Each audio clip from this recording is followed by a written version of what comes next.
Debemos prepararnos, debemos prepararnos. Ahí estábamos leyendo en directo. Dice 2 de Timoteo, capítulo 3, versículos 1 al 5. Ojo con esto porque le dice Pablo a Timoteo, debes saber esto. Iglesia del Señor, debes saber esto. Que en los postreros días vendrán tiempos peligrosos, porque habrá hombres amadores de sí mismos, avaros, vanagloriosos, soberbios, blasfemos, desobedientes a los padres, ingratos, impíos, sin afecto natural, implacables, calumniadores, intemperantes, crueles, aborrecedores de lo bueno, traidores, impetuosos, infatuados, amadores de los deleites, más que de Dios, que tendrán apariencia de piedad, pero negarán la eficacia de ella. A estos evita. Durante 20 siglos que lleva la iglesia, 20 siglos, ¿no? ¿Sí? ¿Estamos bien? ¿Un siglo, 100 años? 20 siglos. 20 siglos. La iglesia ha sido acusada, perseguida, blasfemada, calumniada, encarcelada, hasta torturada ha sido la iglesia, ¿no? Pero nosotros tenemos que entender que la iglesia hoy en día es la más numerosa que en cualquier otra época de la historia. ¿Ya? Y eso que nos falta mucho, nos falta ser cristianos, ¿cierto? Ustedes vieron la encuesta que salió hace poco ¿de la qué fue? La encuesta no me acuerdo, que aparecía que la gente cómo se profesa. Y aparecía el cristianismo en un bajo porcentaje en Chile, ¿sí? Un bajo porcentaje para lo que debiéramos ser, ¿ya? Y eso habla de que la verdad entonces no ha llegado a nuestra nación, lamentablemente. Porque muchos se definen religiosos, y es la mayoría. Pero nosotros entendemos por la Escritura que lo que habla la Biblia, ser cristiano, es una persona que nació de nuevo, una persona que realmente se convirtió a Cristo. Entonces creo que la iglesia, pese a eso, pese a ese número, hoy vimos la iglesia más numerosa, si nosotros extendida en el mundo, por supuesto, si la comparamos en estos 20 siglos. Entonces, si la iglesia fue perseguida en el primer siglo, ¿cuánto más la iglesia, que hoy día es más numerosa, va a ser perseguida? Y aquí tenemos dos opciones, hijos de Dios, cuando nosotros tenemos... Aunque siempre digo que nuestra persecución al lado de lo que vivió la iglesia del primer siglo es como una taza de leche, ¿no? Porque imagínense, de tiempo cortaban cabeza, ¿ya? Y uno puede decir, a mí me tocó en el Mercurio 11 años, ya, pero uno dice, cuando uno lo mira afuera dice, no fue tanto, ¿ya? Que se burlaran de uno, que aquí, que me hicieran ciertas encerronas, tampoco fue tanto, ¿no? En ese momento duele, pero cuando uno mira afuera dice, no fue tanto. Y si lo comparo con la persecución de la iglesia del primer siglo, digo, no fue nada, ¿no? Ahí sí que eran persecuciones tremendas, ¿no? Entonces uno tiene dos opciones como hijo de Dios, como hija de Dios, de lidiar con las situaciones difíciles que se van a venir sí o sí, ¿no? Sí o sí, nosotros los cristianos vamos a experimentar cada vez situaciones más difíciles y realmente somos hijos de Dios, ¿no? Nos van a perseguir más, nos van a calumniar más, y eso es algo normal. Seguro que alguien a usted siempre le está diciendo, ¿cierto? Ya sea un compañero, la super amiga, el super amigo, porque eso ha pasado a lo largo de toda la historia, ¿no? Que nos está metiendo para que nosotros nos salgamos del camino del Señor. A veces no somos nada muy sabios y prestamos odio. Uno dice, líbranos mejor, Señor, ¿no? Porque no tenemos tanta sabiduría, ¿no? Y no entendemos que la Biblia ya nos dice eso, que nos van a perseguir, nos van a tratar de que nos salgamos del camino y todo. Pero tenemos dos opciones, o la ignoramos, que no sacamos nada con ignorar eso, o realmente enfrentamos los tiempos, ¿no? Enfrentamos los tiempos. ¿Qué pasaría si usted empieza a hacerle persecución real en su trabajo? ¿Qué haría? ¿Se siente preparado? ¿Se siente preparada? Real, ¿no? Con leyes, con normas, casi que usted le hacen la guerra ahí para que usted... ¿Qué haría usted? ¿Negaría al Señor para seguir trabajando? ¿O realmente usted diría, mire, yo soy del Señor, prefiero la salvación y que hagan lo que tengan que hacer? Ahí es donde realmente se experimentaría si nosotros somos del Señor o no, ¿no? Muchos en aquel día me dirán, Señor, Señor, si yo igual venía a la iglesia, igual fui a orar por los enfermos alguna vez, participé en algunos ministerios, hasta le eché diablo a una persona, oré por un enfermo y se sanó, Señor. ¿Cómo tú? Y el Señor los mira en Mateo 9 y dice, no los conozco, hacedores de maldad.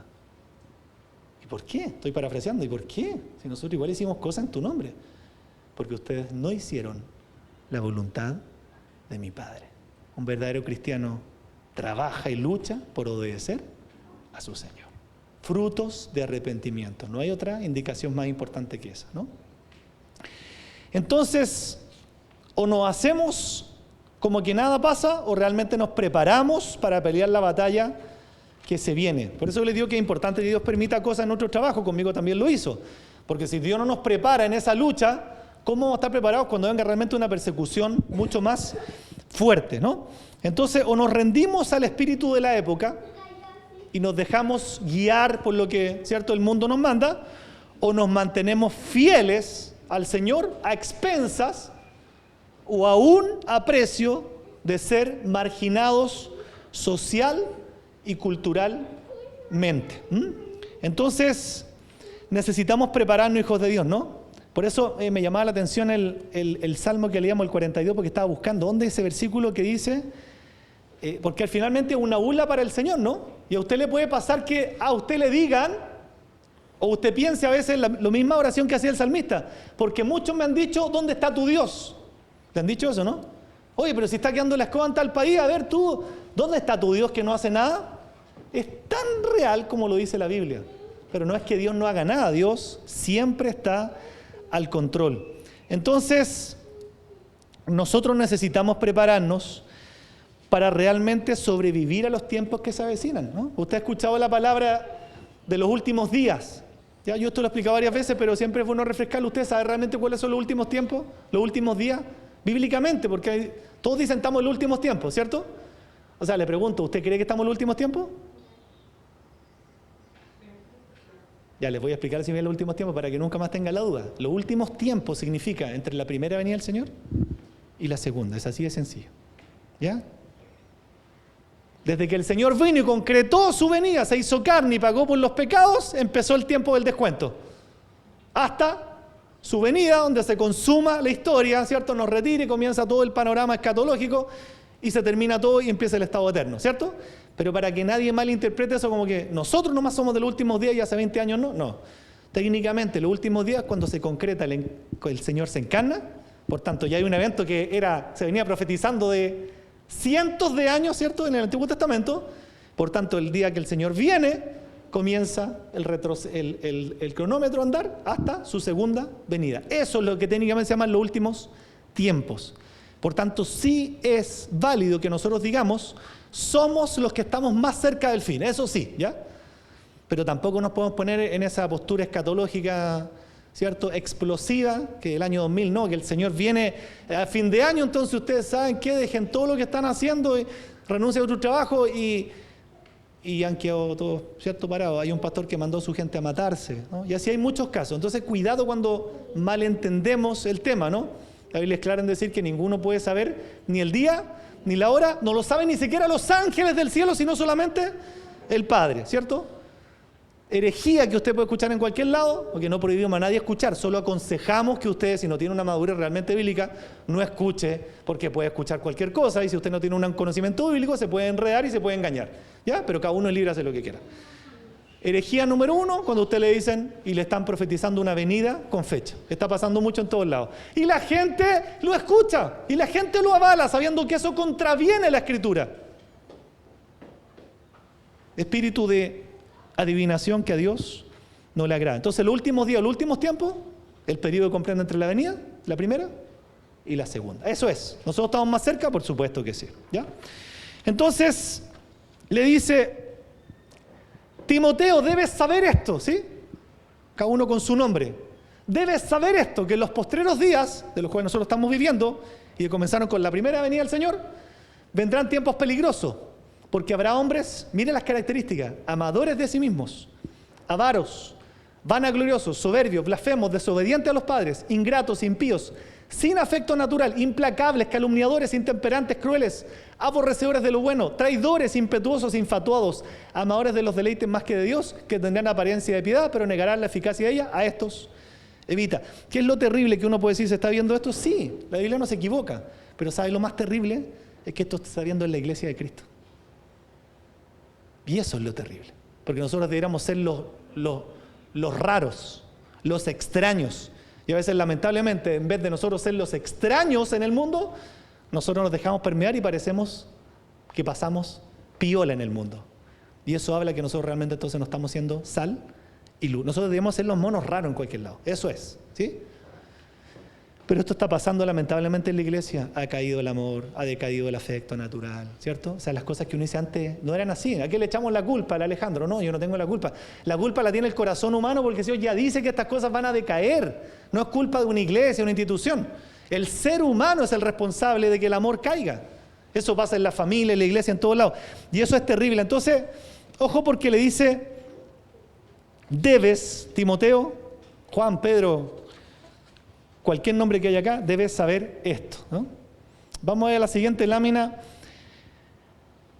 Todas estas cosas van en contra del amor bíblico. 5 distorsiones que nosotros podemos ver, entre ahí todas las características aparecen, pero hay 5 grandes. Primero, amadores de sí mismos, ¿no? Amadores de sí mismos. Ustedes conocen o han escuchado por lo menos a Agustín de Hipona, ¿no? Uno de los hombres importantes en el cristianismo. Es importante estudiar la historia de la iglesia, ¿sí? Y la historia del cristianismo, ¿ya? Agustín de Hipona en su libro La ciudad de Dios dice, escucha bien porque esto es como, ellos escribieron así como en este estilo, 2 amores han fundado 2 ciudades. El amor a sí mismo que ha llegado hasta despreciar a Dios. 2 amores han fundado 2 ciudades. El primero, el amor a sí mismo, que llega hasta despreciar a Dios. Esa se llama la ciudad terrenal. Y el otro, la ciudad celestial, fue fundada por el amor a Dios, que debiera hacer que uno se desprecie a sí mismo. La primera se glorifica a sí mismo y la última glorifica al Señor. No es popular que nosotros le digamos a la gente despreciese a sí mismo, ¿cierto? Nos mandan a freír monos, pero es lo bíblico. Porque en la medida que menos me ame yo, que menos me tire vanagloria, ¿cierto? Porque el mundo me dice todo lo contrario. Tú puedes, cree en ti mismo, ¿cierto? Tú todo lo puedes si lo visualizas, si lo puedes. El mundo nos dice eso y nos engaña. Y a veces hasta lo creemos siendo cristianos. ¿Y eso qué es lo que es? Amor y vanagloria a uno mismo. Y eso termina despreciando a Dios. Pero el amor a Dios, ¿qué debe producir? Que nosotros no tengamos ni una pizca. Entiéndame bien, ¿ya? No es que no nos queramos. Se refiere a despreciarnos en el sentido que el amor por nosotros nunca debe estar por sobre el amor a Dios. ¿Se entiende? De ahí mismo viene el versículo que a usted le puede ser raro. El que no aborrece a su padre y a su madre no puede ser mi discípulo. La barbaridad que está diciendo el Señor. No está diciendo, por eso que la Biblia hay que estudiarla, escudriñarla, ¿cierto? Interpretarla profundamente. Nunca tomar un versículo y decir, me parece mal esto. Lo que está diciendo en aborrecer a tu padre y tu madre, está diciendo, no puedes amar más a tu padre y a tu madre que a Dios. Y eso es absolutamente correcto. Yo no puedo amar más a mis hijos que a Dios. Pero está diciendo, como yo veo aborrecer en la Reina Valera, me imagino lo que es para mí aborrecer y me quedo con esa idea, ¿se entiende? Y opera el espíritu de engaño. La Biblia nos está diciendo que técnicamente lo que tú entiendes de aborrecer a tus padres no es eso. Se contradiría con el mandamiento 5 de los 10 mandamientos, que es honra a tu padre y a tu padre. Le he enseñado siempre lo mismo. La Biblia interpreta a la Biblia. Si yo estoy entendiendo mal ese versículo, está mal porque me lo contrapone otro. Súper sencillo, ¿ya? Pero ¿por qué les cuento todo esto? Porque es muy fácil amarse a uno mismo y dejar de amar a Dios. Y el hombre o la mujer que se ama a sí mismo empieza a perder el amor por Dios, y algo que está viendo en las iglesias, empieza a perder el amor por el prójimo. Por eso que es peligroso esto, porque estamos tan encerrados en el amor a nosotros mismos, nuestro rollo, nosotros, y pensamos que nosotros somos el actor principal de esta película llamada vida, que entonces empezamos a dejar el amor por Dios y se manifiesta en un amor. Y no solo con una persona nueva. ¿Cuál es nuestro trato cuando vienen las viudas? Yo lo he dicho muchas veces. Los domingos algunos las toman en cuenta, otros no las toman en cuenta. Y eso es muy triste, pues si la Biblia dice que tenemos que tener especial cuidado con las viudas en la iglesia. ¿Y por qué no lo hacemos? Porque somos amadores de nosotros mismos.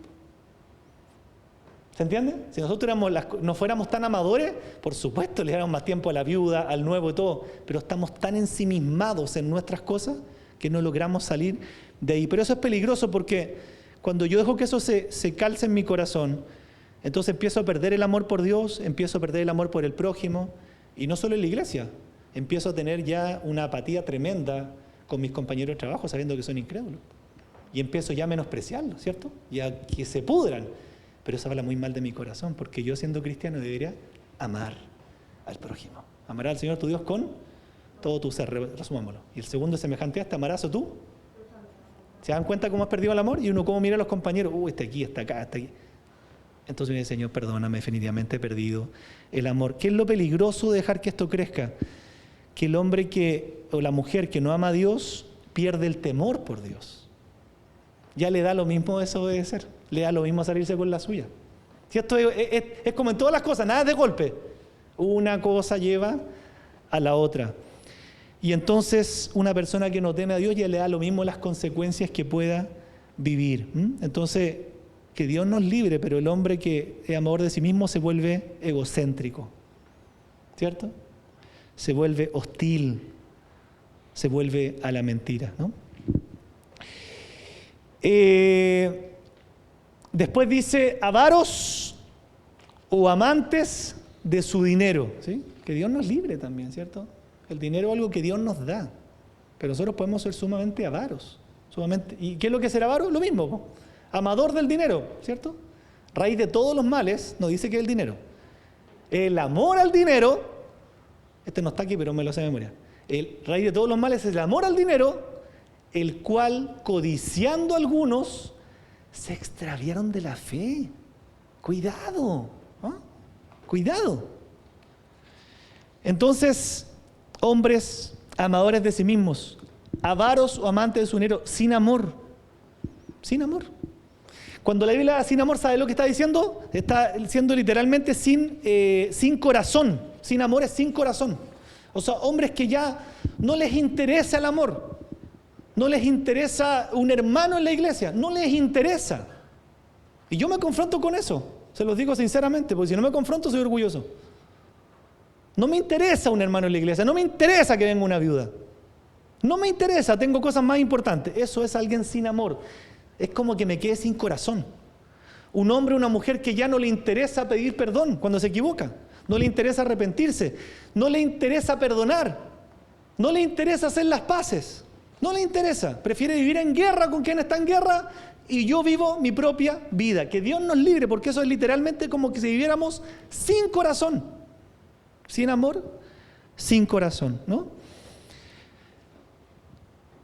Después dice, amadores de los placeres, y el 5, que es como una reafirmación, no amadores de Dios. Con algo que nosotros tenemos que confrontarnos siempre es con el principal mandamiento, amar al Señor. Ahí está la raíz de todo. ¿Amo al Señor?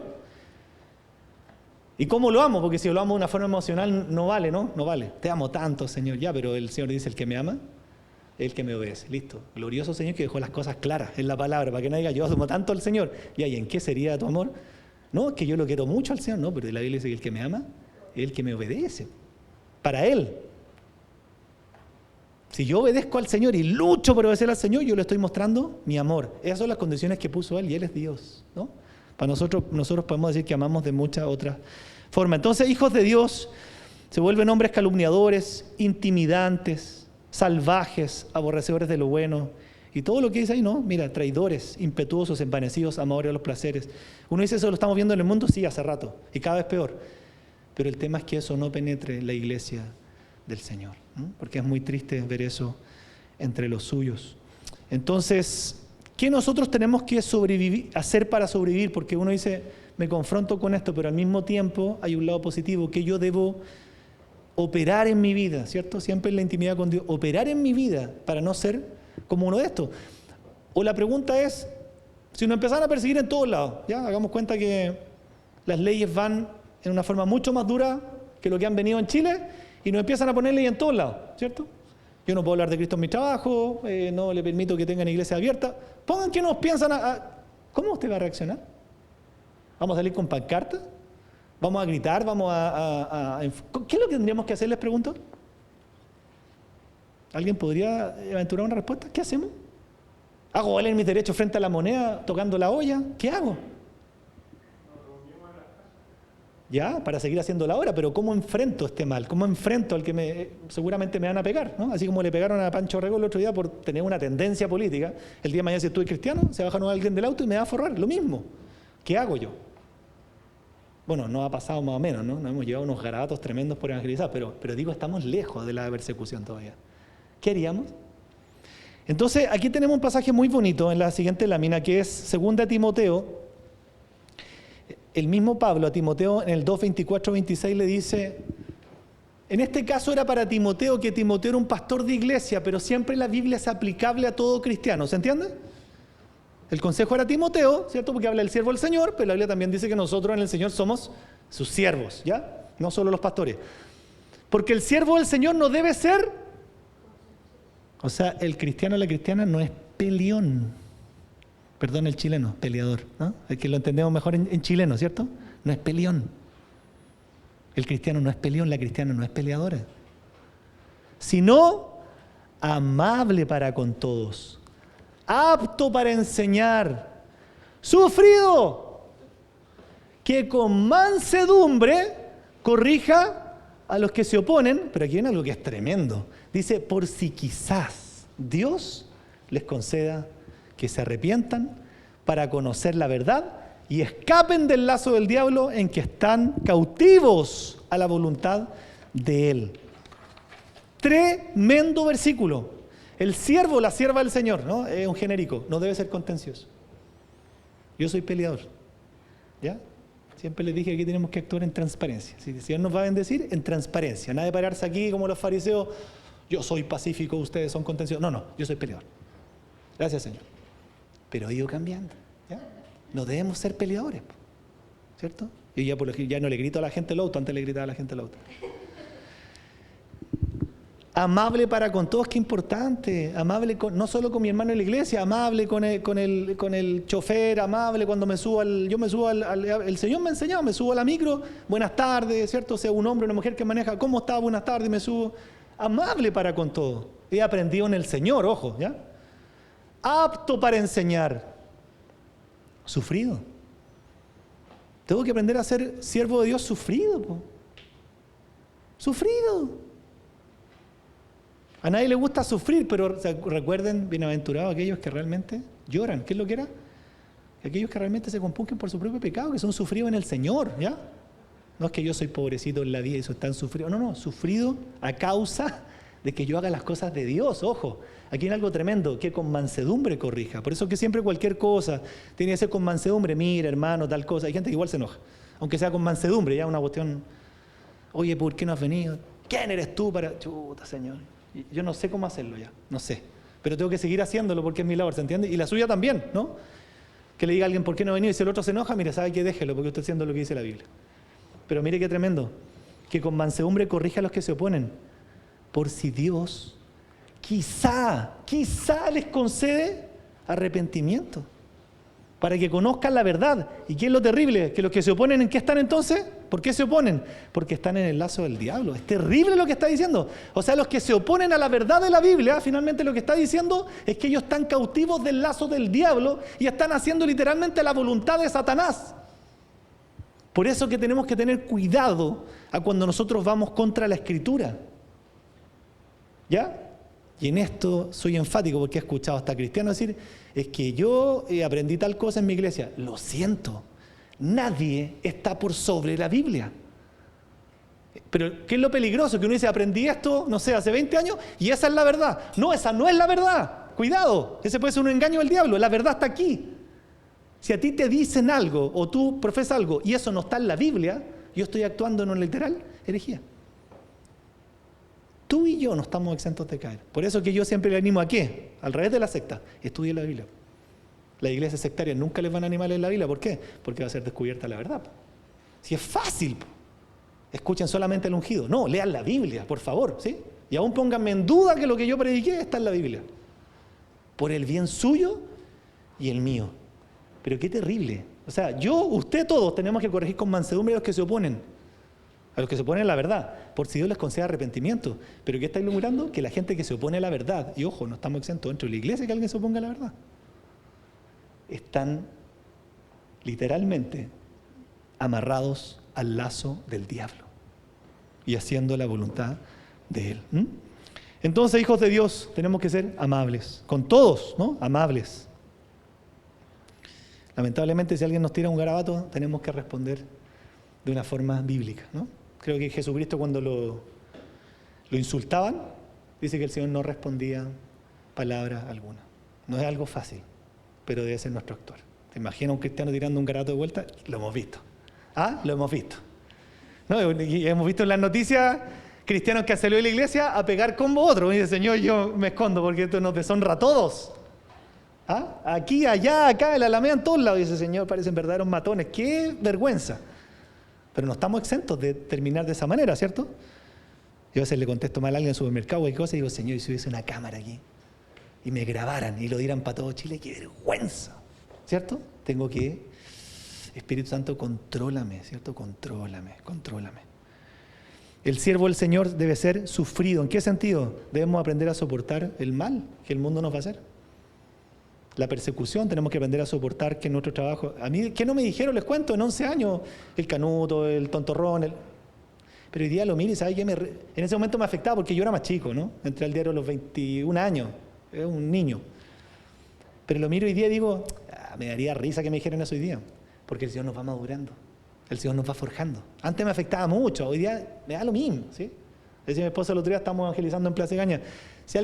Pero si alguien nos dice que no me voy a achacar por eso, ya no tengo 20 años, ¿me explico? Pero a veces estamos todavía en esa niñez espiritual que no evangelizo porque me pueden rechazar, entonces no hemos madurado. Antes me dolía, pero como niño, ¿cierto? Ya después no me da, y hoy día me río. Pero si me dijeran que no, ¿cuál es el problema? ¿No?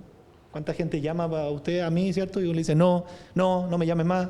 Y la gente sigue, pues, cuanto más yo que tengo la verdad, me voy a milanar porque alguien me dice que no. Y si me grita un garabato, gloria a Dios, ¿no? Pero tenemos que ser sufridos, ¿sí? O sea, si aún prediquemos a Cristo y nos contesta un garabato, bueno, Señor, está bien, ¿cierto? Lo hago por ti. O sea, lo que dice la Biblia, nunca responder mal por mal, sino como dice la canción de los niños, con el bien combatan el mal. Apto para enseñar, ¿cierto? Y dice ahí, y que con mansedumbre corrija, ¿no? Por eso cuando usted corrija a alguien, que lo puede hacer, ojo, yo le he dicho eso. Yo sé que eso no es popular en la iglesia, lamentablemente, pero es por la ignorancia bíblica. Es correcto que yo con mucha ternura le puedo decir cualquier cosa a mi hermano y a mi hermana. Eso es bíblico. Las cartas de apóstol Pablo a la iglesia están llenas de las mismas instrucciones. Pero la iglesia cristiana del mundo tiene como una tradición que parece tan ciega que eso no se hace. Todo como que se manda al gerente, ¿cierto? Un problema, hablarlo con el pastor. Si el pastor no está para saber todos los problemas de la iglesia. Hijos de Dios, nosotros necesitamos estar preparados para esto, ¿no? Y si usted piensa que lo ha pasado mal, yo la semana pasada creo que le puse el pasaje de Pablo, ¿cierto?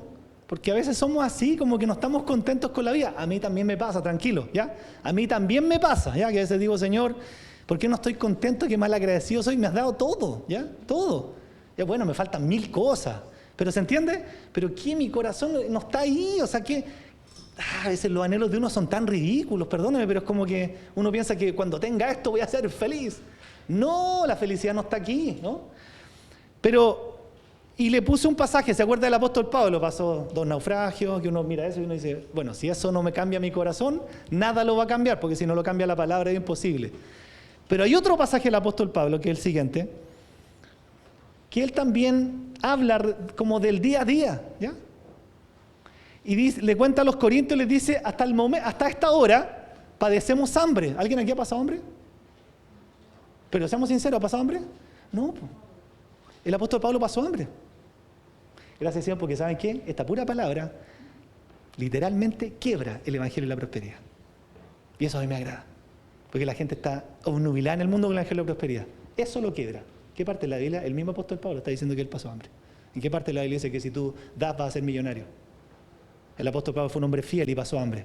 ¿Que Dios se equivocó? No, Dios sabe lo que hace, que es distinto. Pero Dios después lo bendijo. Entre esta hora padecemos hambre, tenemos sed, estamos desnudos, sin ropa, somos abofeteados y no tenemos morada fija. Dios hecho carne diciendo la zorrilla, yo ni siquiera tengo donde recostar mi casa y no me interesa, ¿no? Dios, el Padre me va a proveer hasta que termine mis días y así debiera ser. A veces estamos toda la vida amargados porque no tenemos casa propia. Toda la vida amargado porque no tenemos un auto. Entonces uno dice, Señor, no es la Biblia la que me permea. El Señor no tenía donde recostar la cabeza. ¿Y le faltó donde dormir alguna vez? ¿Y se preocupó el Señor? ¿Aparece algún registro que se compró una casa con hipotecario y la pagó al contado? No le interesó, porque el Señor, dice la Biblia, Él nos va a proveer para todas nuestras necesidades básicas. Somos abofeteados. No tenemos morada fija. El apóstol Pablo, que era un empresario, un vendedor de tiendas, un hombre, digamos, que tenía buena situación económica, sirvió al Señor y le dio lo mismo todo, ¿no? Que era vendedor de tiendas y él no tenía una morada fija. Nos fatigamos trabajando con nuestras propias manos. Nos maldicen y bendecimos. Padecemos persecución y la soportamos. Nos difaman y rogamos al Señor por ellos que nos difaman. Hemos venido a ser hasta ahora como la escoria del mundo, el desecho de todos. ¿Por qué es importante esto? Porque alguien siempre, y yo siempre lo reitero, que puede decir, pero bueno, es que ser el Señor Jesús. Ya bueno, porque amo un pecador igual que tú y yo. Aunque nuestro modelo es el Señor Jesús, ¿cierto? Pablo pasó hambre, estuvo en la cárcel, pasó frío, naufragó, pasó sed, desnudo, abofeteado, no tenía dónde poner la cabeza. Trabajaban para el Señor y los maldecían. ¿Qué hacía ellos cuando maldecían? Los bendecían. Ahí está la forma. ¿Me maldicen? Te bendigo. No es fácil la cosa. Te dan ganas de como... ¿Sí o no? Hasta los cristianos nos pasa, no me digan que no, como que hasta garabatos se les vienen en el corazón, no los decimos, ¿cierto? Pero sí. Y palabras de maldición también, ya está bien. Tenemos que confesarlas, ¿cierto? No las decimos, pero se nos vienen.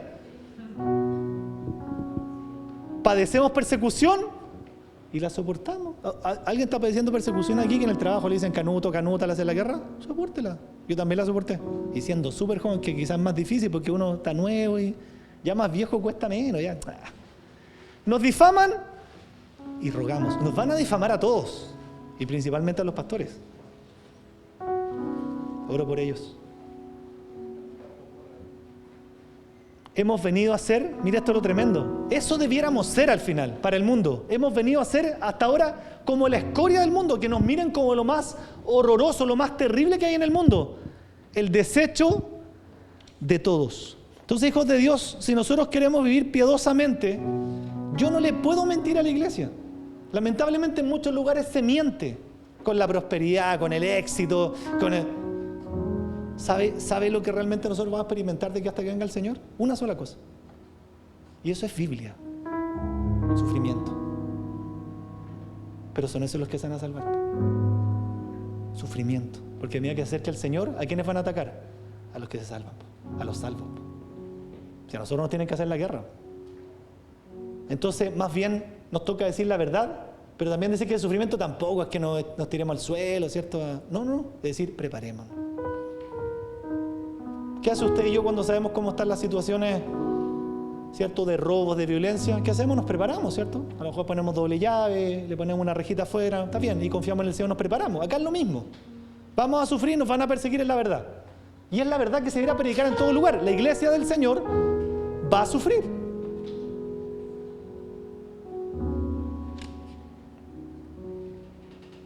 ¿Qué dijo el Señor Jesús? Todos aquellos, o el apóstol Pablo, todos aquellos que quieran vivir piadosamente, dice la Biblia, padecerán. Si es Biblia. ¿Quiero vivir piadosamente y buscar al Señor hasta el último día? La Biblia me está asegurando que voy a sufrir persecución. ¿Y qué?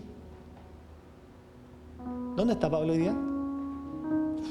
Quisiera estar ahí, ¿no? Quisiera estar ahí y olvidarme de todos los problemas de esta tierra, de verdad. Bueno, entonces preparémonos, pues si queremos estar ahí, preparémonos. Saquemos los ojos de nosotros mismos y pongámonos en el Señor y en hacer su voluntad, en hacer su obra. Dejemos de perder el tiempo en nuestras cosas y pongámosle el tiempo a las cosas de Dios, que se nos va a pasar la vida. Y hoy voy apuntando a los 50, que me quedan 30 años para servir al Señor, pero no quiero llegar a viejo y decir, Señor, no te serví. ¡Qué terrible, Dios mío! Te conocí y no te serví. ¿Qué hice con mi vida? Era una sola en esta tierra. Anduve dando vuelta todo el tiempo en mis problemas. Perdí mi vida. La perdí. Por eso Jesús fue tan sabio. Dijo, todo aquel que quiera ganar su vida, se ande preocupado usted, la perderá. Y todo aquel que pierda su vida a causa de mi nombre, la ganará para vida eterna. Esas son las palabras que nosotros necesitamos hacernos cambiar. Todo aquel que se preocupó toda de su vida, la perdió. Pero el que perdió literalmente su vida para servirme a mí, por causa de mi nombre, la ganó para toda la eternidad. Tengo dos, este es un camino que tiene 2 bifurcaciones. No tengo 3, tengo 2. ¿O realmente pierdo mi vida para servir a Dios? Como esté, con mi trabajo, con todas mis debilidades. O me voy por la bifurcación y me sirvo a mí mismo toda la vida y pierdo mi vida. Es usted el que toma la decisión. Entonces, hijos de Dios, para terminar, ¿qué nos hace falta? Aparte de actuar así, que es algo difícil, pero el Espíritu Santo lo va produciendo en nosotros. Esto es real, ¿se puede? Sí se puede. No en las fuerzas de uno, sino en el Espíritu Santo. Se puede. Se puede. Ya le he contado del vecino que tengo. Se puede. Se puede. Mientras nos maldicen, bendecimos. Alegan, soportamos. Nos critican, aguantamos. Y sabe que nos hace falta, que algo que yo creo que tenemos que volver a hacerlo cada uno de nosotros. Nosotros necesitamos con urgencia, usted en forma personal, conocer los atributos del carácter de Dios. Porque si no conocemos a Dios, no podemos desarrollar una confianza real. Estamos ahí como caminando como niños y reclamándole al Señor. Pues es porque no conocemos a Dios. Y no es que lo vamos a volver a hacer, no lo sé, tendría que orar. Esto es una idea humana. Pero varios han tenido aquí la oportunidad de estudiar libros, ver cosas, libros dedicados solamente a conocer los atributos de Dios. Eso es glorioso. Pero cuando conozco el atributo, digo, perfecto. Estoy poniendo mi confianza en un Dios que conozco. ¿Y por qué lo conozco? Porque conozco su carácter, conozco sus atributos. No es un Dios etéreo, que digo, el Señor es como, debe ser como poderoso, pero no conozco mucho más. No. Entonces, cuando conozco a Dios, conozco sus atributos, digo, Señor, puedo poner mi confianza en tu providencia. ¿Entiendes? Ahí la fe va aumentando. ¿Por qué es la providencia de Dios? Porque la providencia, que es muy parecida a la soberanía, es el plan que Dios tiene y cómo Dios hace interactuar a los seres humanos. ¿No dice la Biblia que no se cae un pajarito a tierra sin que el Señor? La Biblia no lo dice, pero yo puedo decirle algo que está en la ciencia. No hay un átomo que se pueda mover en el universo sin que el Señor lo permita. Ni siquiera un pájaro. Entonces, ¿por qué pongo mi confianza en Dios? Porque pongo confianza en que Dios opera en su providencia. Él diseñó un plan desde el comienzo y hace actuar todo para que la creación vaya conforme a sus propósitos. Segundo, en su soberanía, que es parecido, pero la soberanía es como que el Señor es totalmente libre para controlar y mover lo que Él quiere. A mí cuando yo conocí, de verdad le digo, la soberanía de Dios, el carácter, el atributo de la soberanía lo conocí hace 6 años. Mi fe aumentó así. No fue algo emocional, ¿se entiende? ¿Cómo aumenta mi fe? La fe viene por el oír, y el oír, la soberanía la conocí aquí cuando dije, Dios soberano, o sea, yo tenía esas dudas y las reconozco delante de ustedes, decía, como que el diablo a veces puede atacarme o hacer cosas. Si Dios no se le permite, no. Nada.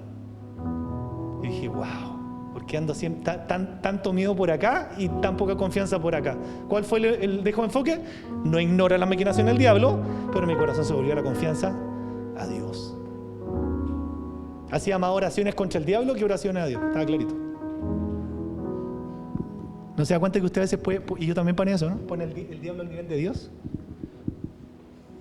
El diablo es una hormiga, y que me perdone el Señor, el diablo es una hormiga microscópica. ¿Y por qué me perdona el Señor? Porque pienso que es infinitamente más chico.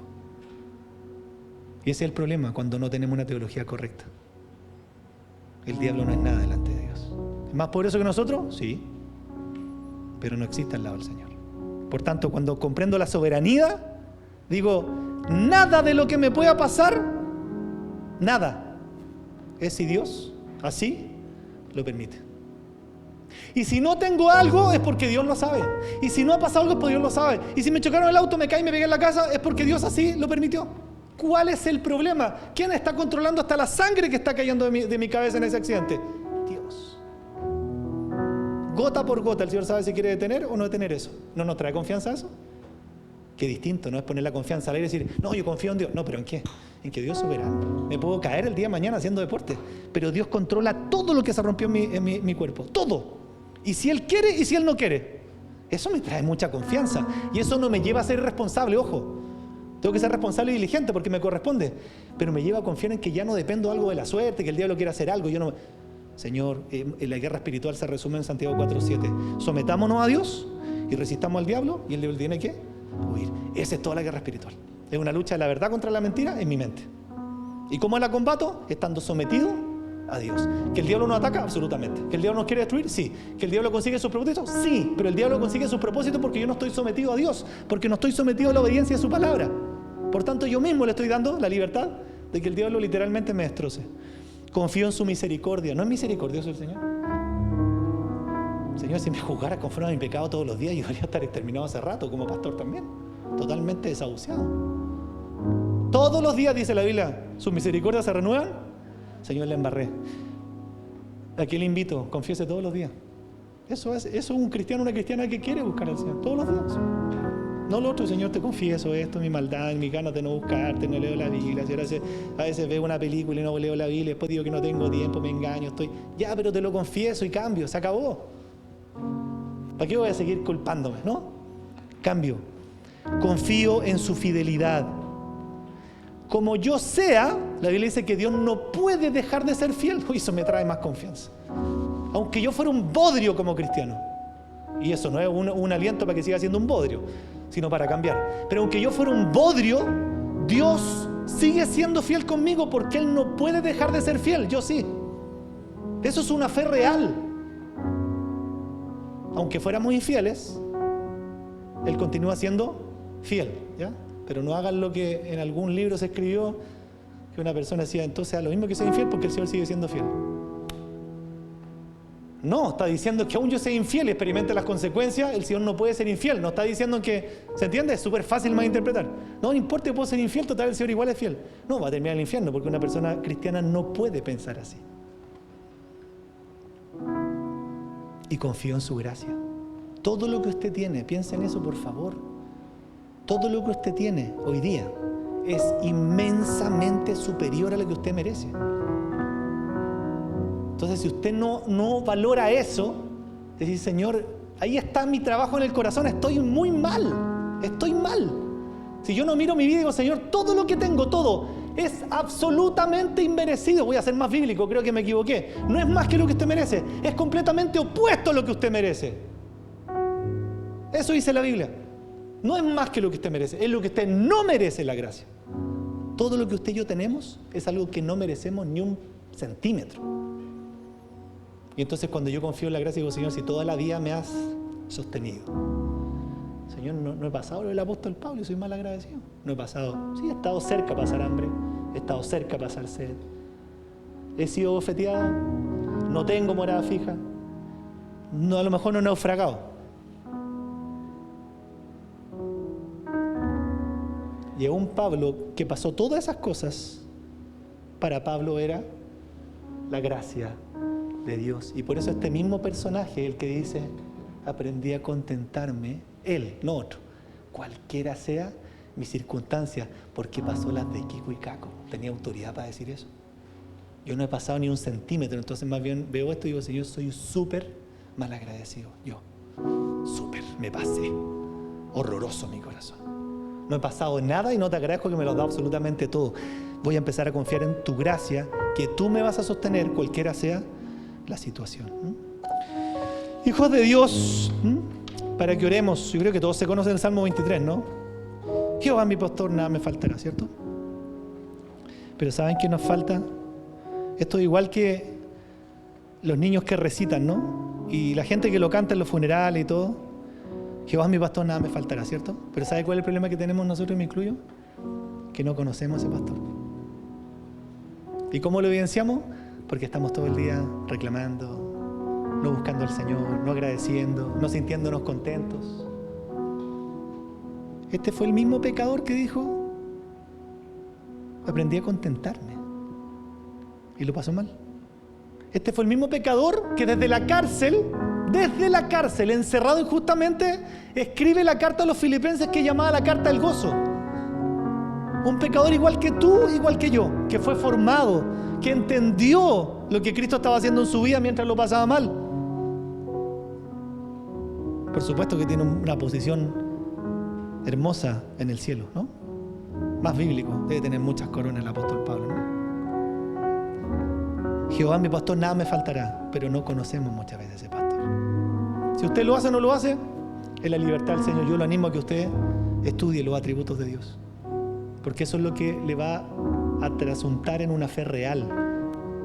Yo confío en la soberanía de Dios. Mi mamá se agarró un virus, está bien, pero la soberanía de Dios. Dios sabe hasta dónde permite las cosas. Hay que estar con él tranquilo. Dios está manejando, no es un cliché para tranquilizarte. Es que Él está controlando todo lo que pasa. Y aun cuando pasan cosas difíciles, ¿sí o no? Vemos que Él es fiel. Se podría haber muerto mi mamá, se podría haber muerto mi hermano, se podría haber muerto su hermana, su prima, y usted dice, Dios fue fiel. Pese a nosotros fue fiel. Esa es la forma de prepararnos, hijos de Dios, conociendo a Dios, realmente haciendo su voluntad, y que nosotros desarrollemos un corazón que realmente sea como Cristo en esto. Nos van a perseguir. Nos van a perseguir. Vamos a sufrir, pero tranquilo. Nos espera una morada eterna, gloriosa, en la presencia del Señor. La vida cristiana no es Vilsipapa, eso es una mentira. La vida cristiana no es recibir a Cristo y se te van a mejorar los problemas. Eso no es cierto. Dale al Señor todas las cosas y el Señor te va a devolver todas las cosas porque está obligado. Eso es una herejía. ¿Dónde está el gran gozo y privilegio de buscar al Señor? Que tú y yo, siendo seres humanos pecadores que justamente debiéramos estar en el infierno, el Señor inmerecidamente nos va a llevar al cielo. Eso es la única promesa que el Señor sí ha dado, la salvación. Pero necesitamos conocer al Señor. ¿Para qué? Porque ¿saben qué? Porque si vienen tiempos difíciles y nuestra fe es una fe flaca, delgada,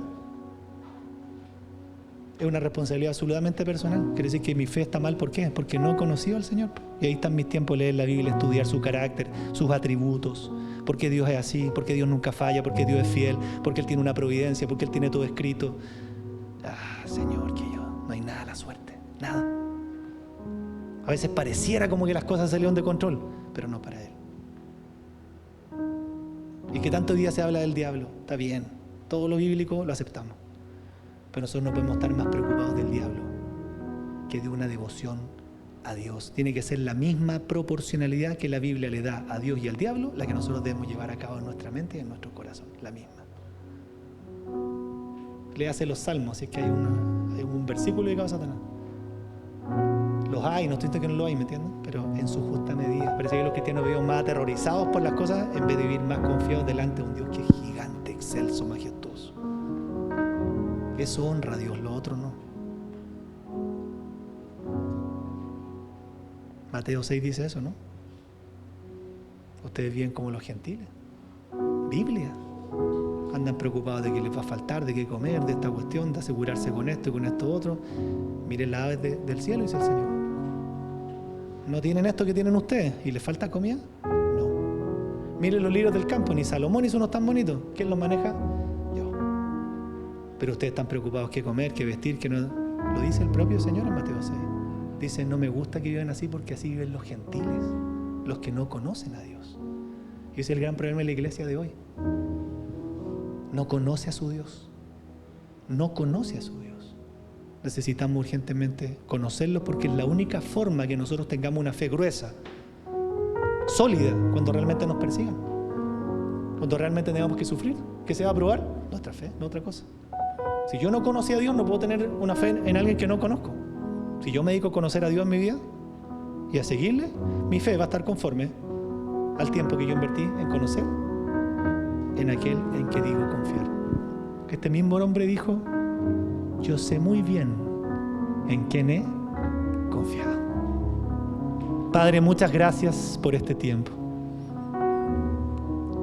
Señor, tú en todo lugar del mundo, y eso es cierto, en todo lugar del mundo, tu Espíritu Santo está llamando a los hijos de Dios a volver a Él.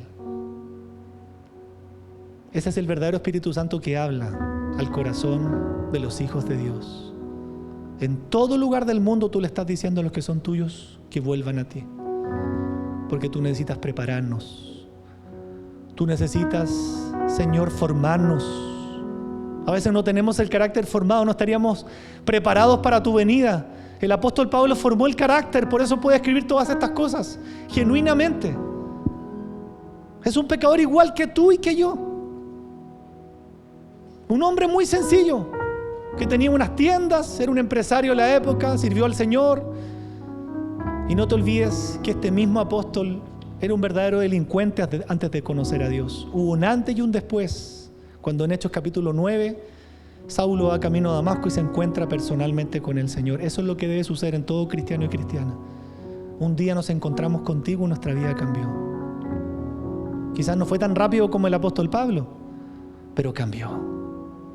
Pero cambió y nunca más volvimos atrás. Ni siquiera por nuestra decisión, sino por tu gracia, que nos hace perseverar hasta el último día. Padre, yo te pido perdón si en mi corazón, Señor, he tratado de aún tirar anclas en este mundo, siendo que soy un peregrino, tratando de asegurarme algo en esta tierra, sabiendo que no soy de aquí, que más bien la vida del peregrino es caminar con una maleta, no tiene lugar fijo porque su morada no está aquí, no es ciudadano de aquí. El que es tuyo es ciudadano del cielo y tiene su casa ya asegurada en el cielo. ¿Por qué a veces caminamos con tanta desconfianza, tanto temor, tanta seguridad humana? Perdónanos, Señor. ¿Cómo estaremos preparados para el día de tu venida o el día, Señor, en que nos empiecen a perseguir de una forma distinta que va a suceder? Si en este momento, cuando no nos están persiguiendo, nuestra vida muchas veces no te honra, no te glorifica, está llena de miedo, llena de temores, llena de incredulidades. Y yo soy responsable de eso, Señor, porque la fe viene por el oír tu palabra. Es en tu palabra donde yo tengo que todos los días, Señor, meter mi corazón. Es en tu carácter específicamente. Saber que tú eres soberano para mí me marcó un antes y un después dentro de mi vida cristiana. No entendía muy bien eso. Qué seguridad saber que no puede pasar nada, nada, si Dios nos lo permite. Él lo permitió. Y si lo permitió es porque tiene un propósito con eso. Por eso que finalmente nada es malo. Nada es malo. Aún lo malo que pueda pasar en nuestra vida, Dios lo permite con un propósito bueno que necesitamos entender al buscarte. Señor, perdónanos si no estamos conformes. A mí siempre me ha golpeado esa oración que hace el salmista, porque él dice: vuélveme el gozo de tu salvación. O sea, si tan solo entendiera la salvación andaría gozoso. No me falta nada más, me solucionaste el mayor problema que tenía. Me sacaste del infierno para inmerecidamente llevarme al cielo. Pero parece que no lo entendiera, parece que no lo dimensionara. Señor, perdóname. Porque mi rostro, mi corazón no evidencian un contentamiento, un gozo de la salvación eterna. Estoy buscando en este mundo cosas que no me van a llenar. Estoy buscando en esta tierra saciar, Señor, los anhelos de mi corazón, sabiendo que nada en este mundo me puede llenar.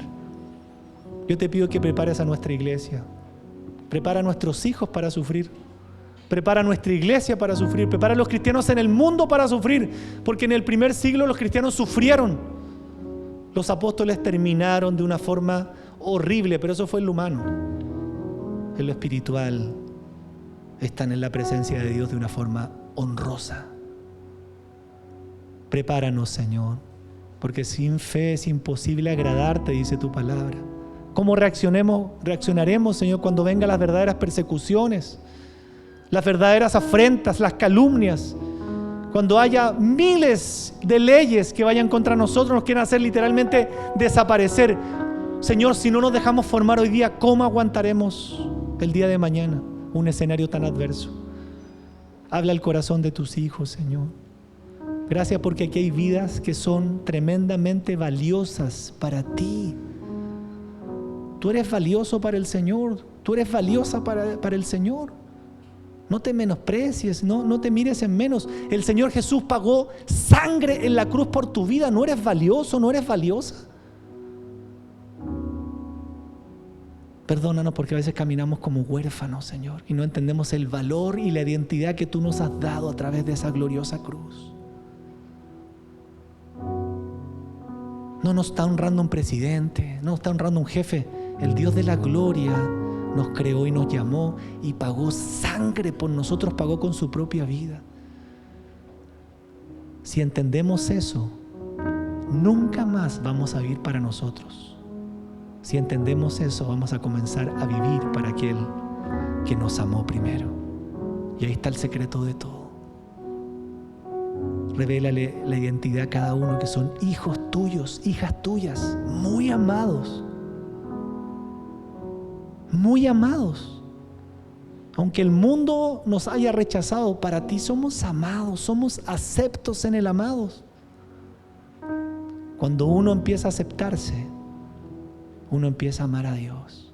Cuando uno entiende quién es para Dios, uno ama a aquel que me dio valía, aquel que me dio nombre, aquel que se la jugó por mí. Mi amor es para Él.